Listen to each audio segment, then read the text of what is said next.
Hearing from the woman from an Ionia prison escapee, Michael Elliot, kidnapped on his run from the law last year. Well, today, Elliot got even more time in prison for the escape, and 24-hour News 8's Mark Thompson was in the courtroom as his sentence came down. Mark is live in the newsroom. Mark, what happened? Yeah, good afternoon, Sue. Michael Elliot, he represented himself in an Ionia County courtroom this morning. We also heard from the victim that he carjacked and then kidnapped. Elliot entered the courtroom heavily guarded, and he first argued for a lighter sentence, quoting guidelines used in a previous Michigan case law. The judge ended up sentencing him to 23.5 to 50 years for the kidnapping, 30 to 50 years for carjacking, and 2 to 5 years for his prison escape.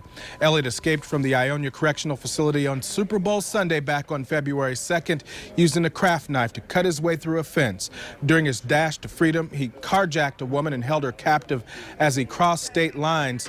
The woman was able to get away during a gas station stop, and Elliot was eventually arrested in Elkhart, Indiana. The victim, Cheryl Van Warmer, addressed the court this morning and says that she still suffers the effects from that horrifying ordeal. As a result of his actions, I have been diagnosed with post-traumatic stress disorder, or PTSD, which will haunt me for the rest of my life. I currently am in counseling for the PTSD and do not know how long this will continue.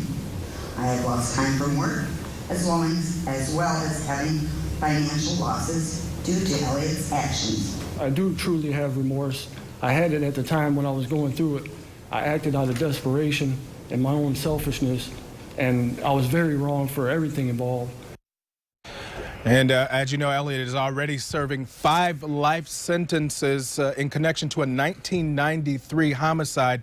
Today's sentence will kick in after that. So bottom line, Michael Elliot will spend the rest of his life in prison. At the live desk, Mark Thompson, 24-hour News 8. Okay, Mark, thank you for that live report. We do